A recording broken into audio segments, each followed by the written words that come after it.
still goes through, teenage activities and that kind of thing. So I tried to add that humor that people would see that there is humor in life. Sometimes we forget that, especially if we're depressed and we're having a lot of problems. We tend to forget that there can be humor in life. We just have to dig it out and find it. So it was important to me to add it. It was hard to do, but it was important. I found Troy very relatable, I think, from the beginning. So yeah.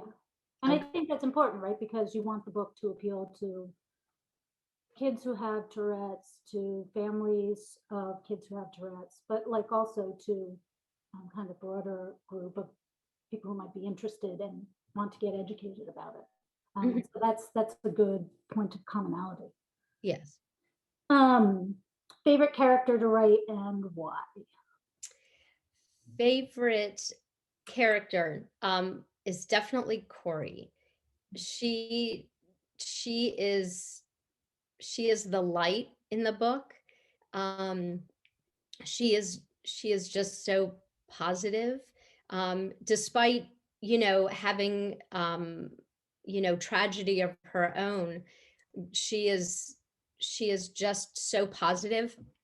And I mean, you've known me for a long time, so I don't know if you know this about me, but I'm not always the most positive person.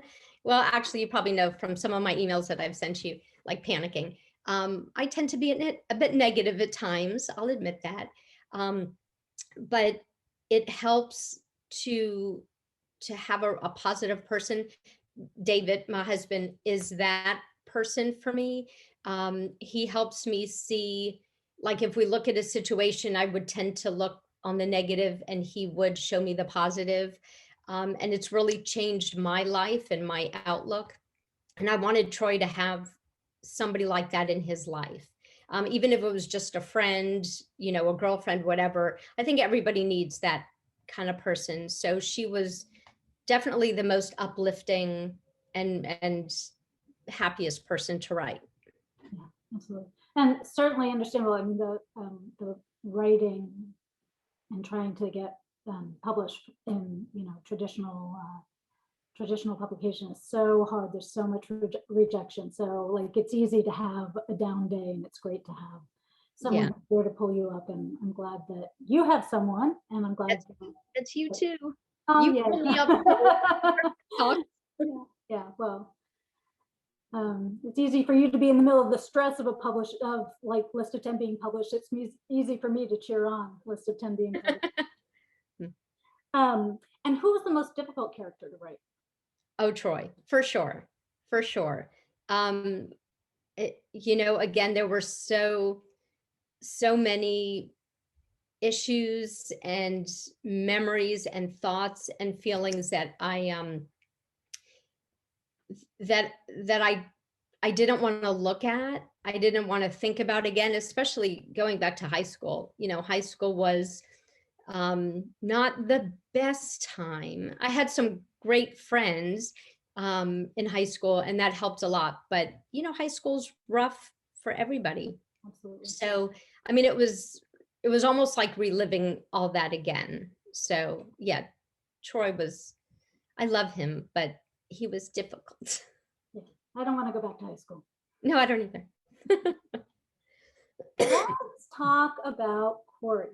I think it's not a spoiler to say there's a love interest in this book because it happens in the very next chapter.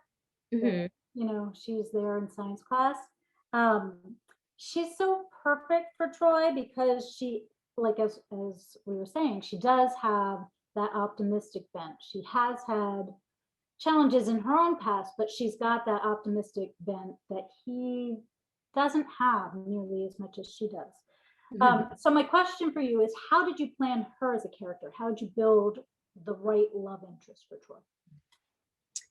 Well, I wanted, nobody's perfect, no matter what they look like on the outside, what they do, what they say.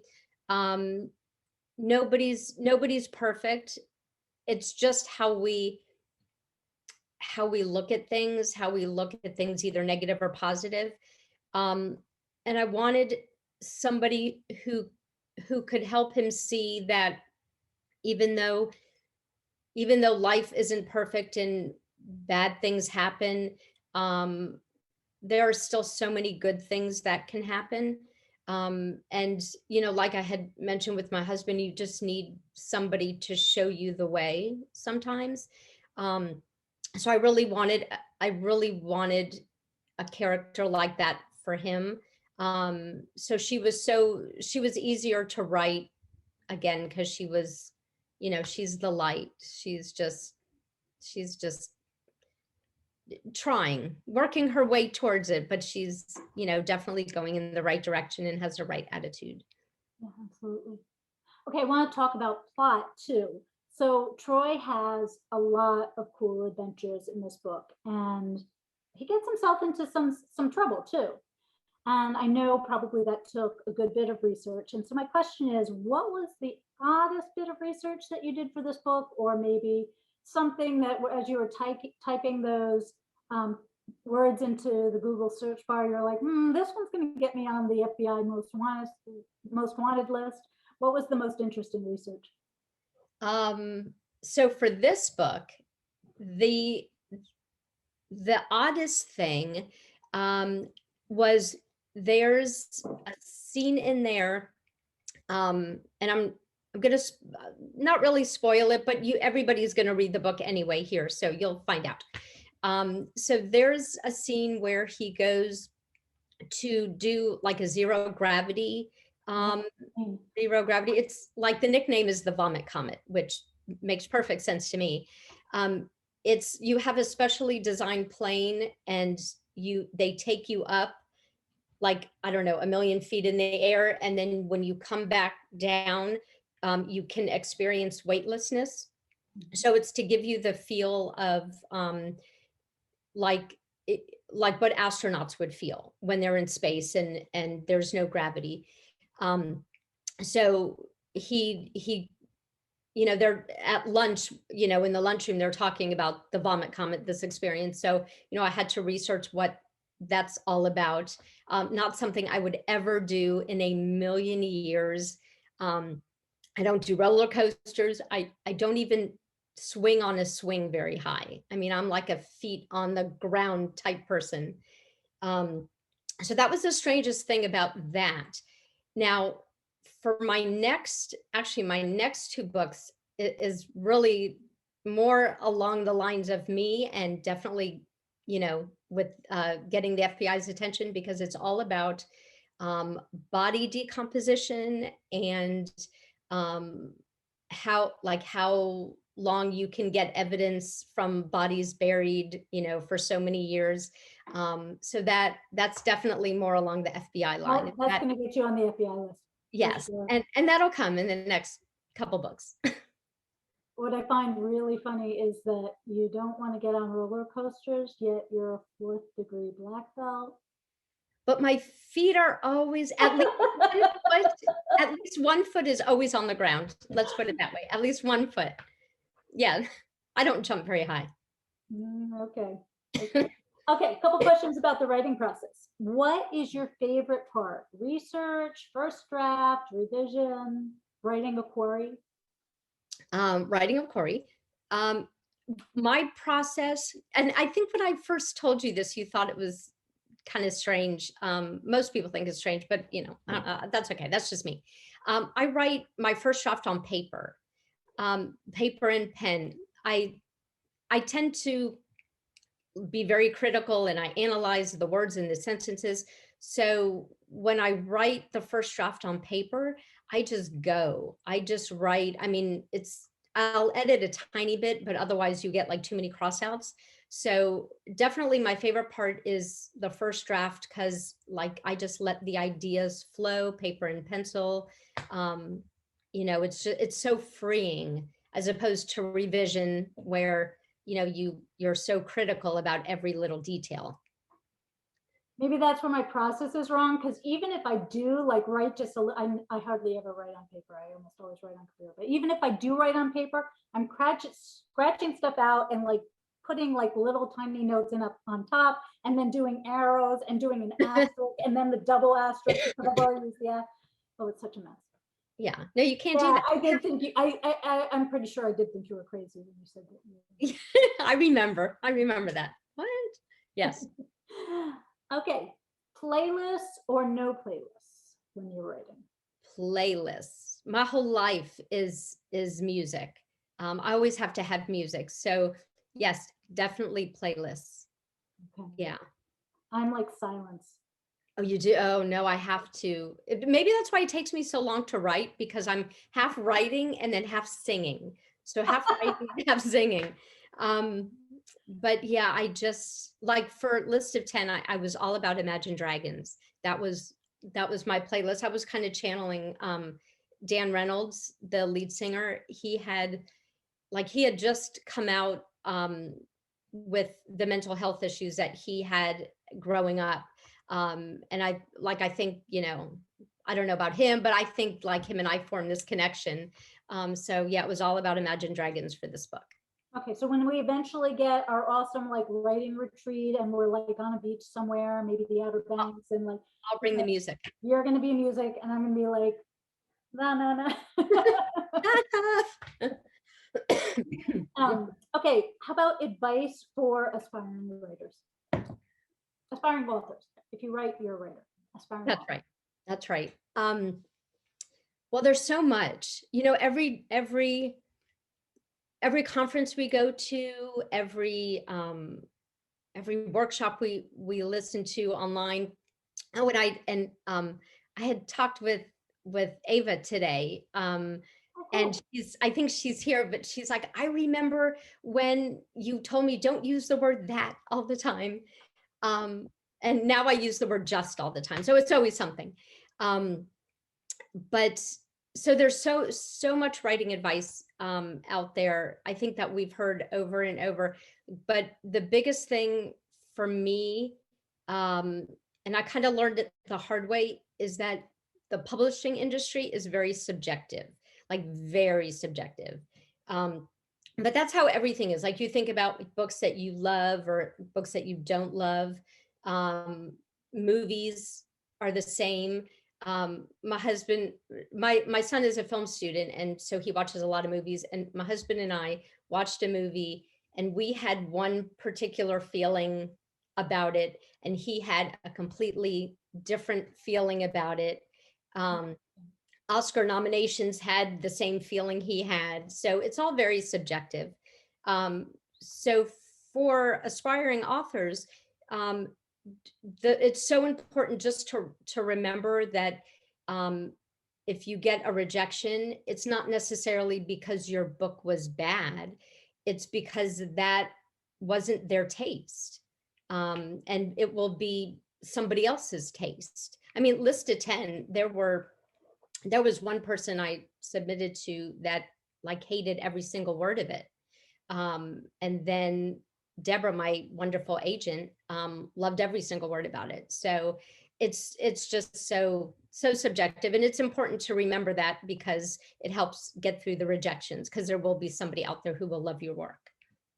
I can't imagine anyone hating every single word of list of 10 because I side with Deborah. Thank you. Okay.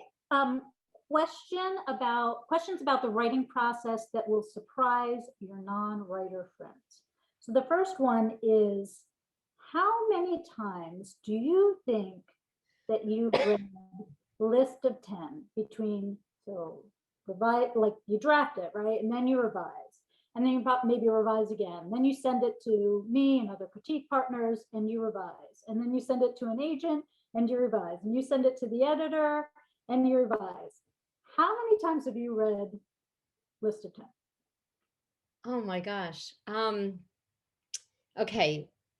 Well, before I sent it to you, I'm going to have to count on my fingers because I really can't count that high. That would be my Florida education. I know. Let's see. So I probably revised maybe three times.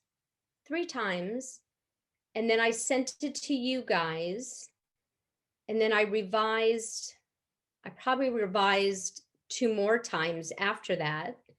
And then I sent it to Deborah, and then copy edits from my editor, and then past pages. Oh, and then I read it with you when we were in New York at the library. That's right. 9 maybe. And actually that's probably a low number. So 9 or 10 maybe. And I don't think that's at all unusual. In fact, that might be low. Yeah, it probably is low. I think it's low. Yeah. Yeah. It's crazy. Why do we do this to ourselves? I don't know. It's a good thing I like the story. It is. It is. So my next question is, how many years do you think you've been writing before you published your first short story? I have it here. Wait. I don't remember right now which one was Michelle's and which one was yours, but mine is that one. Yes. My right, and Michelle's is on the left. Okay. Well, both awesome. Both awesome. How many years were you writing before your first short story was published? I like to say that I started writing in 2011. That's when I really sat down and focused on writing, and okay, maybe this will be something. So 2011, the short story was published, I think 2018. So that was 7 years. Yeah. Again, why do we do this to ourselves? No, yeah, I have no idea. And my next question is how long till your first book was published? But I remember why you were reading List of 10 in New York. I came down to meet you because you were up for the New York conference. I just came to like meet you for the day. And we went to the New York Public Library, which was awesome and such a great atmosphere to be writing in. And I remember that you were reading that book because I was meeting that night with my editor to meet her in person for the first time. Absolutely. It was so wonderful. And you hadn't read it in a while because the whole writing process. Yeah. Not even the writing process. I mean, the writing process takes a long time, and then the publishing process takes a long time. There's a lot of steps in it. Yeah, the submission and finding the agent, and then the submission, and yeah, it was forever. So yeah, it had been a while since I read it, so I needed a little refresher. Yeah. And then how long was it between when you got the first call that there was interest in the book and today when it's actually on the shelves? Oh, you know what I just realized? So from when I started writing officially to when 2011, when this comes out, 10 years. Isn't that perfect? 10 years. Yes. A long time. This is a hard industry. So what did you say? How many days? How many days did you say? You know, I looked this one up because again, that Florida education. It is, so I remember when we first started talking seriously with Sterling, with the publisher, it was in the summer of 2019, and I was coming back from Savannah, dropping my son off at a workshop. And then to 2021. So I actually did the math on a calculator, and it is 624 days, right? God. Did you ask me days? 624 days. You probably should have asked for years. It's so tough because the publishing process is such a slow process, and then COVID on top of it. COVID pushed back my publishing date from 2020 to 2021, and then it pushed it back again a couple weeks because I think there were printing delays or something. So yeah, COVID, you know. Yeah, no paper. No, yeah. See, if we just did everything on paper, you know. I know. Okay, so since we've been critique partners for so long, and I have to go back into the Wayback Machine and look at my hard drive and say, what are the really like funny questions I can ask Halli about books that are still on our hard drives and not actually in the real world yet. If I told you that you could only write one more book and it was going to be a middle grade book, would you pick to write about pirates or high-tech gadgets? Oh my gosh. I love middle grade. I love middle grade. I will be writing middle grade again soon just because I love it so much. Yay. Well, clearly you have more knowledge of STEM than I do. I flounder, which is awesome. So I'm definitely going pirate for sure. That, it's funny. My mom asks me about that book every now and then, that what happened to the pirate book? I love the pirate book. I love the pirate book. For those who don't know, the pirate book is about a 12-year-old boy who was a pirate in a past life. And then the pirate, it was more awesome than I'm making it sound, I think. The pirate ghosts come back into his current day life. And they kind of haunt him in middle school. And, conflict of, what could be more conflict about ghosts, pirate ghosts in a middle school, right? It was awesome too. And that wasn't a really fair question because, it's not like you were ready to pitch a book from like years back, but I know. but I'm going to ask you more. So next one is, what would be your favorite middle grade setting for this one last book that you might write? Would it be the woods, in school, or at sea? Oh, the woods. I don't know if you remember the woods from that book. Actually, from all creepy. There were, yes, those woods and my neighborhood buddies who are on here, the woods are really Big Rock Park, which is in our neighborhood. And Big Rock Park is in all my books in one form or another. Really? Yeah, all sorts of things happen in Big Rock Park that I don't even need to make up. I mean, it's a big, beautiful wooded area with big rocks. Oh, did I just see that Deborah wants the pirate book? Deborah, I will love to give you the pirate book. Yeah, Big Rock Park is such an interesting place. Yeah, so yeah, that's when we come down for the North Carolina SCBWI conference. I have to see Big Rock Park. We will take a field trip. Yes, yeah. Just ignore the, beer bottles and, other kind of stuff that people throw in there. But yes. And then I can start putting scenes in Big Rock Park too. Yes, there you go. It's a great place. Okay, and for this mysterious middle grade book that Deborah wants, send her, that is going to have pirates and woods, be set in the woods.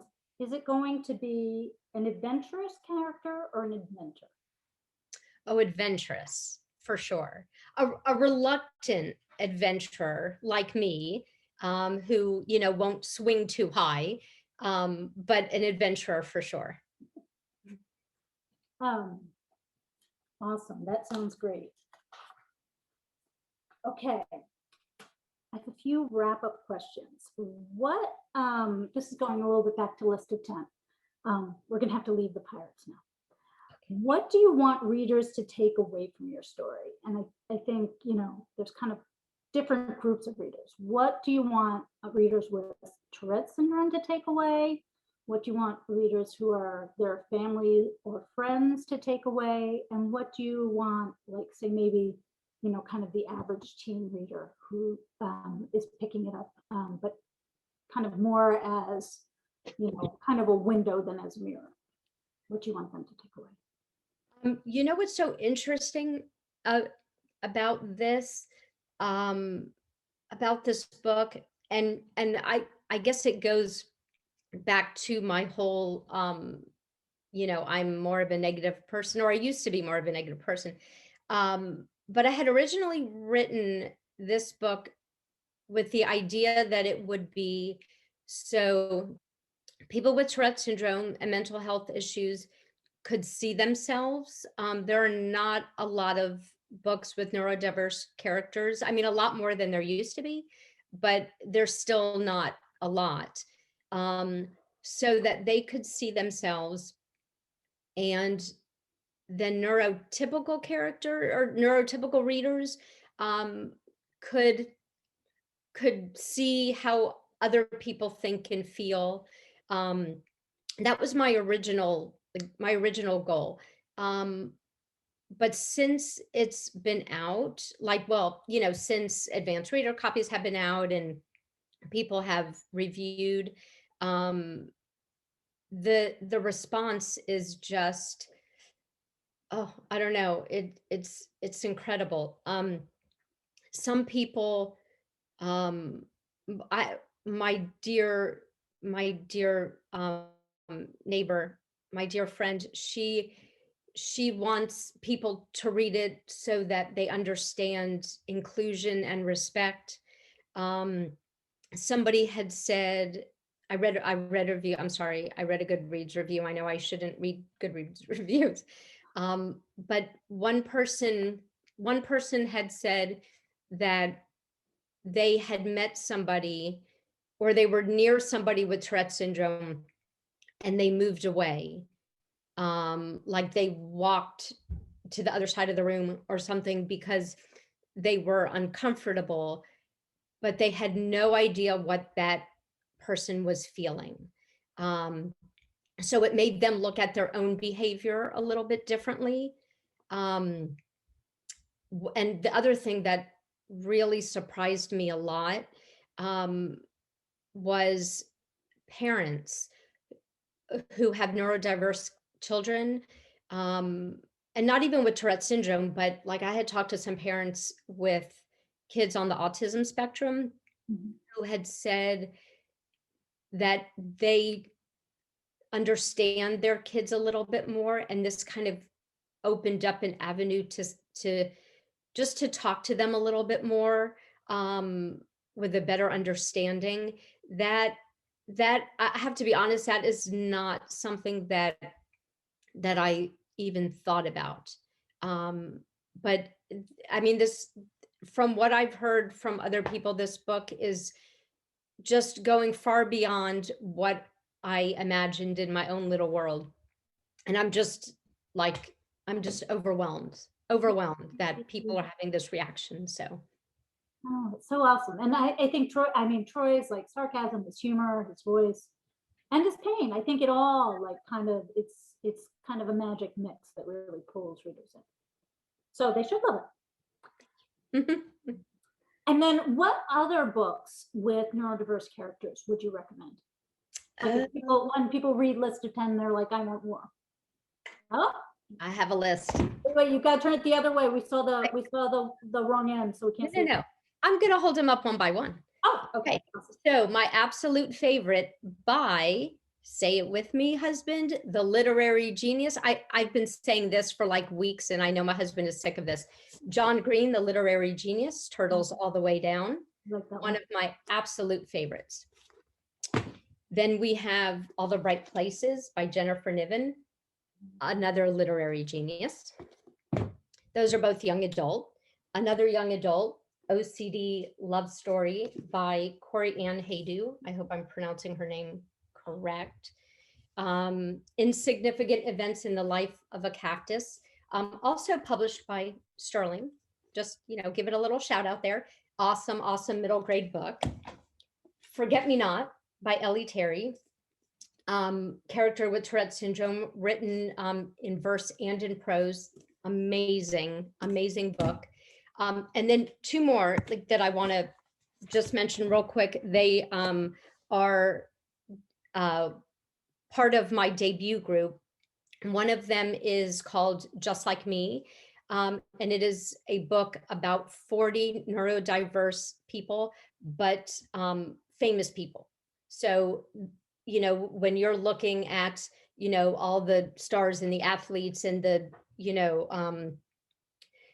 just, the actors and actresses and, speakers out there. So people can see themselves. Amazing. It's called Just Like Me by Louise Gooding. And the other one, that one just came out, and the other one is called Paws by Kate Foster. It's a middle grade. This one is about a boy on the autism spectrum. What I love about this one, yes, Megan says Paws is fantastic. This gives such a great insight into how somebody with autism, how they see the world. Things like I had no idea. I don't have autism, so I don't know. But it is just, it is just such a great look into somebody else's eyes and somebody else's feelings. And actually those two, I think, should be like in every elementary school classroom. I think it would be great for all of the kids to read those two books for sure. Yeah, that's an awesome list, actually. You know what I'm thinking is that we have that list, or we have that interview that I did with you on the Winged Pen about list of 10. And what we could do is we can add at the bottom of that the list of recommended books with neurodiverse characters, because that'd be a great resource for people. And then if people are interested and they're like, what was that one? Then we'll have that list there. Okay, wonderful. And last question is, what are you working on next? What am I working on? Ooh, this is another, this is where the body decomposition comes into play. This one, if you did not know, I am a big Alfred Hitchcock fan. Like, we've named like our animals after Alfred Hitchcock. Well, we had one called Hitchcock, but also after characters. So this one is inspired by the movie Psycho. And I'll just a very brief little pitch. A girl, her father dies and her stepmother steals her college money. So she gets upset and she runs away and ends up at a motel in the mountains. And, if you haven't seen the movie Psycho, maybe just watch that real quick. But yeah, it's a young adult thriller for sure. Lots of creepy looking over your shoulder type of thing. So I have to watch that with the lights on, not at bedtime. Yeah, correct. Absolutely. Watch that and read whatever book you're writing based on that. Yeah. Lots of lights. You'll get it soon. You'll get it. Don't worry. And back to Megan. Hey guys, I'm here to facilitate the Q&A. But I must say, I love that you're a huge Alfred Hitchcock fan, but you don't like roller coasters. I feel like there's so many disconnects in your fear. I know I'm the strangest person. Like nothing is normal. Like, which is true. I keep everybody guessing. Okay, so I have some questions from the Q&A and some that I put in a Word doc from the chat. So Gary Anderson says hi, and he wants to thank you for doing this tonight. List of 10 provides an incredibly important representation of Tourette syndrome. What were the challenges involved in capturing Troy's Tourette syndrome in words? Kind of very hard question, but we'll just start them hard. Yeah, well, thanks, Gary. I appreciate it. It was emotionally for me, it was hard to put the feelings into actual words. It was difficult to do that, to get the, again, it was, thoughts and feelings that I, even if I wrote them down, it would be like admitting them in public kind of thing. So that, that was a hard thing to do, to write them down. And just to be able to explain it, I really wanted to explain it so like a non-Tourette person would understand what it felt like. So I hope I did a good job doing that. I mean, all the reviews say you did a good job. I've only read like the first 10 pages, so I don't want to jump ahead, but I think it's pretty safe to say you did. I thought you did a good job. Okay, so Kate Manning says, Halli, I love your fantastic characters list of 10. Were there any characters in it that were particularly difficult to write? Any for whom the voice was hard to find, or where the character's arc was tricky? So like a real nitty-gritty characterization question. Yeah. Troy was the hardest to write for sure. Khory's character arc was a little bit difficult, and I went back and forth a lot trying to figure out kind of trying to nail down what her view on life is. I wanted her to be positive, but I didn't want her to like think that everything is always wonderful and that kind of thing, because life is life and some things are good and some things are not. So she was a little tricky to get her personality down and her thoughts down.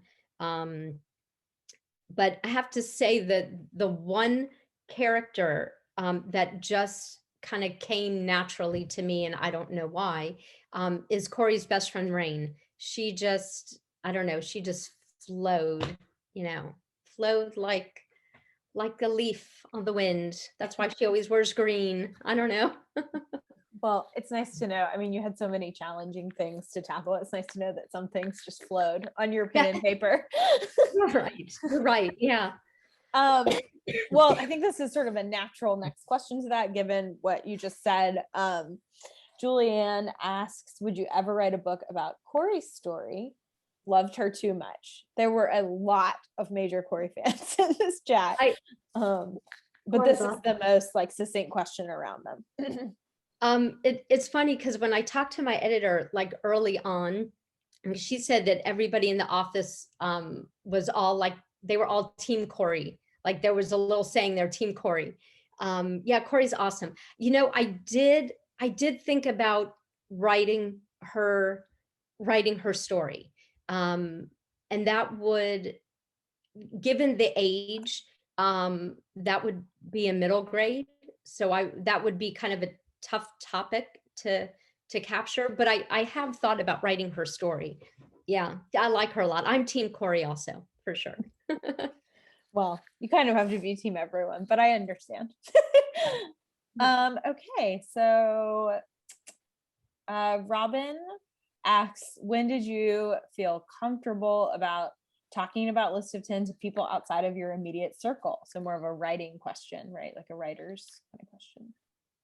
When did I feel? When did you feel comfortable about talking about List of 10 to people outside your immediate circle? So I don't know if this has to do with the publication of it or just like that you were choosing to tackle these topics in your own writing. I think you could take it either way.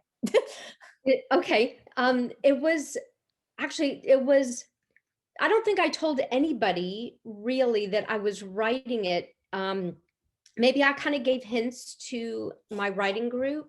But I remember when I sent it to them, I mean, it was hard to send it to them. And I'm like, okay, I need your absolute honest opinion. I know this is very personal, but the honest opinion, don't worry about my feelings, whatever. Susie just said team Khory continues to grow. Yay.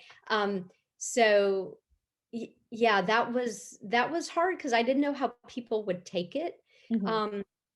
And even now, and my husband, he rightfully gets on my case all the time that I need to talk about my book and tell people about it. And I just, I mean, the subject alone was really hard for me to talk about growing up. And I'm better. I'm getting a lot better about it. But it's still, people don't always understand. And I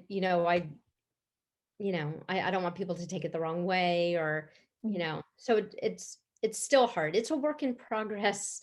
every day. Robin amended in the chat, said she was asking about tackling of topics, which you were talking about, but I want to write Robin's name. Okay, everyone. Thank you, Robin. Thank you, Robin. Yeah, it's hard to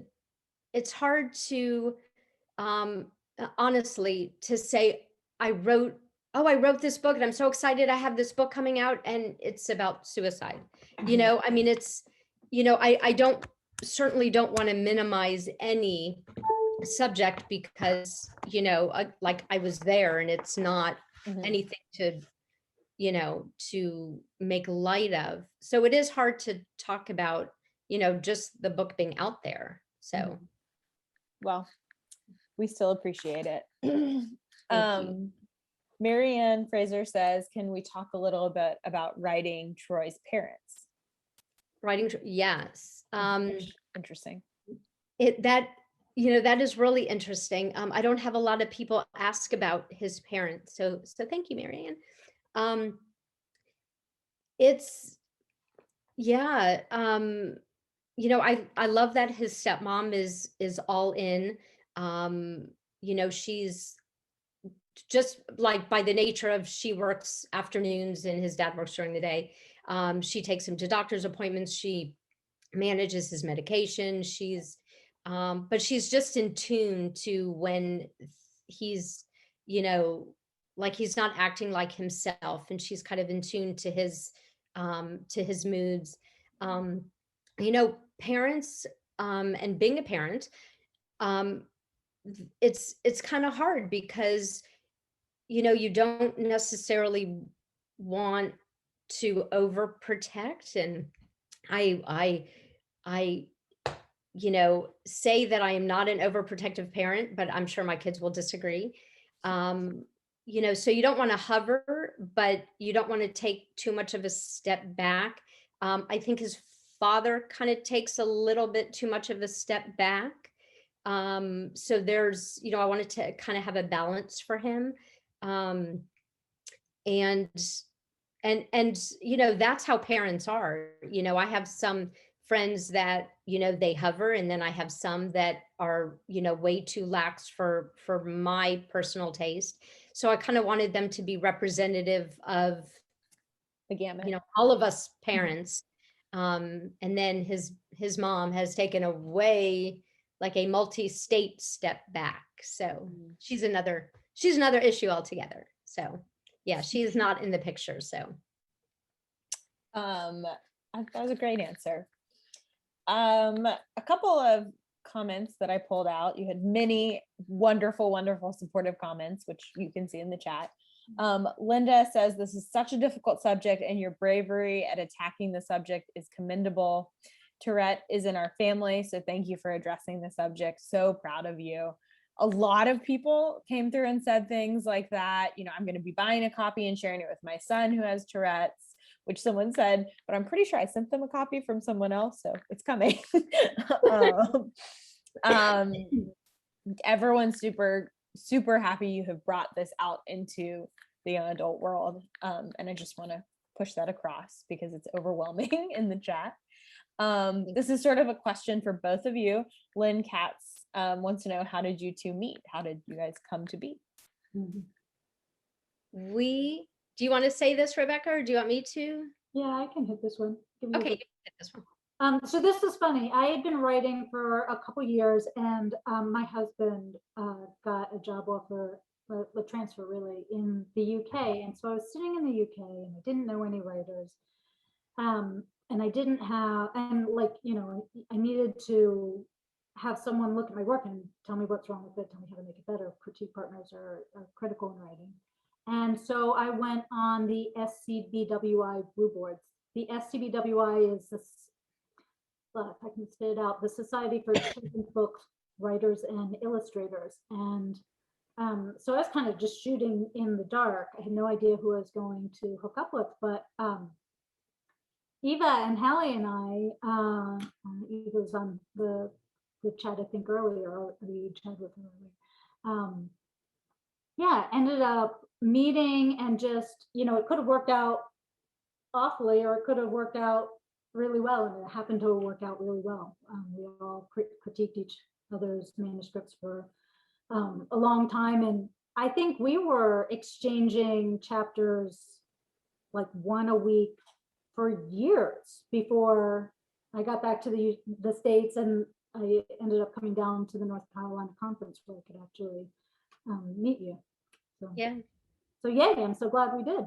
I know. And we were all the same age, about the three of us, and our husbands are named David, all three of us. So it was meant to be. That's just how it works. Yeah. Serendipitous. Okay, so I'll wrap up with one or so last question. Obviously, this is a deeply personal story for you. When creating the character of Troy, how much of you is Troy? Like, how much did you have to let go? How much are you putting yourself in? And obviously answer that as much as you feel comfortable with. It is a lot. There are like Facebook groups, like they're kind of support groups, I guess, on Facebook, if you can kind of put those two words together, Facebook and support. But there's a lot of groups for like parents with kids with Tourette or adults with Tourette. And I'm not very chatty in those groups, but I'm on them and I read the stories and, I listen. So while Troy is a lot of me, I will say that he's a lot of me. He's a lot of all those other people that I've, kind of been talking to and listening to their stories. It's, like the tics may be different, but a lot of the issues are the same. The pain and the loneliness and the humiliation, the bullying, all that is very similar. So, yeah. Well, I'm sure many people will read this book and relate to that on a variety of levels, to be honest. Absolutely. Which makes it such a special book for being a neurodiverse voice, but also all the other people that it can touch through that. So thank you. Okay, I think I really can't emphasize, there were a resounding amount of comments about thanking you for writing this book, that it's wonderful and that you have come so far and everyone is so proud of you, I think, as a person and as a writer. I feel like you have a very supportive bunch. We should all be so lucky. I have to remind everyone that you can get your signed copies from Park Road Books. And if you are not going to get it from us, like, we would love for you to get them from your local independent bookstore. Most of those will order it in, no problem. But we can give you signed and personalized here from Park Road Books. You can do it online. You can give us a call. You can come in the store. We'll get it to you most ways, to be honest. We've only not shipped to Antarctica before, so we'd love to make that happen. But yes, you can do all those things for us, and we really appreciate you coming. But before you go, Rebecca has a giveaway that she would like to talk about with y'all. I do. So yay, definitely buy a list of 10 and buy it from Park Roads Books. Thank you so much for hosting us today. This is wonderful. So I mentioned thewingedpen.com. If you go there, I did an interview with Halli a couple weeks ago. It's right at the top of the page.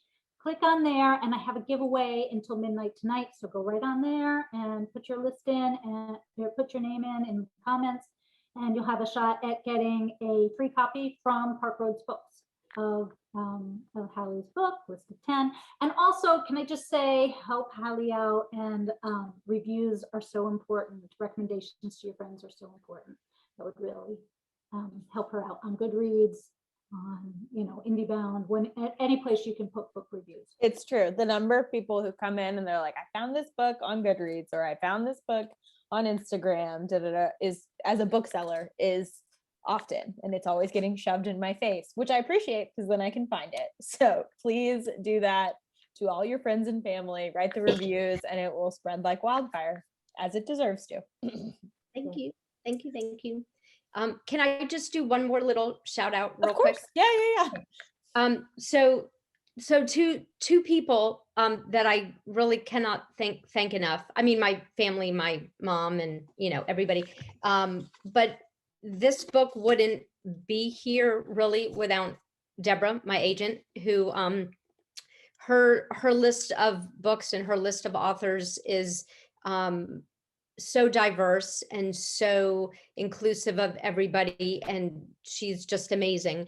And then my editor Susie, and Sterling, Sterling Teen and Sterling Publishing, they have a wide range of diverse books, from picture books to adult.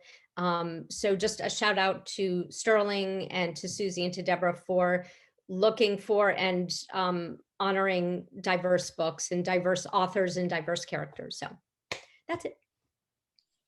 Everyone go buy the book from Park Road Books and continue to honor all sorts of books and buying books about diverse characters. That's something we really believe at Park Road Books, which is one of the main reasons we wanted to support List of 10 in addition to Halli being local. So it's a great book. Go out and get it. Give it to all your friends, write all the reviews, and support local.